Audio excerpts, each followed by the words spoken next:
Laïkino, la rubrique cinématographique de l'Union des familles laïques. Avec Alain Defremont.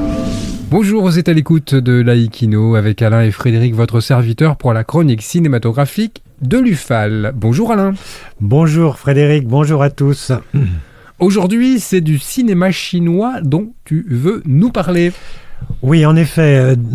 Avant tout, je tiens à vous dire que je m'excuse pour les prononciations approximatives que je pourrais avoir sur les noms que je vais prononcer.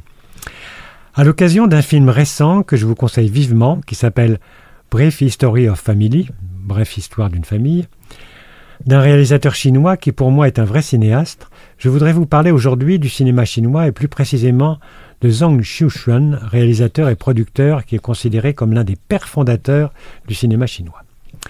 Né en 1890, lui et Zheng Zhengqiu sont à l'origine du premier long-métrage chinois, Difficulté matrimoniale, en 1913, et co-fonde le studio Mixjing en 1922, qui deviendra la plus grande société de production chinoise sous la direction de Zhang.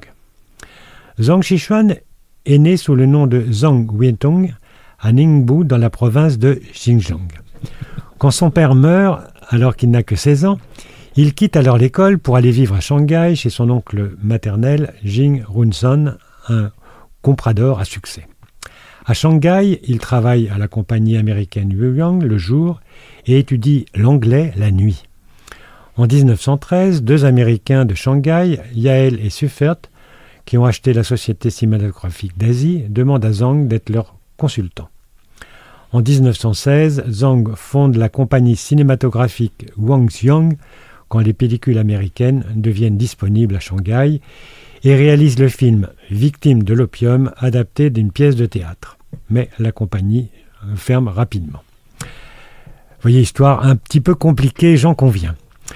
Zhang réalise alors 150 films durant sa carrière, donc Romance d'un marchand ambulant en 1922, le plus ancien film chinois à avoir survécu jusqu'à nos jours. Un orphelin sauve son grand-père en 1923, l'un des premiers succès du cinéma en Chine. L'incendie du monastère du Lotus Rouge en 1928, le premier film de Kung-Fu. Et La chanteuse Pivoine Rouge en 1931, le premier film parlant chinois. Après la destruction des studios de la Mingxing par les bombardements japonais durant la bataille de Shanghai en 1937, Zhang réalise des films pour la compagnie Zhonglian dans le Shanghai occupé par les Japonais, ce qui le fait accuser de trahison après la reddition du Japon en 1945. Il ne se remet jamais de l'humiliation d'être considéré comme un traître et meurt en 1954. La semaine prochaine, donc, je vous parlerai des films chinois que j'ai aimés, dont le dernier opus, Brève histoire d'une famille, traduction française. À la semaine prochaine, donc, et excusez-moi pour mon accent bien peu chinois. Tu t'en sors pas mal. Merci Alain.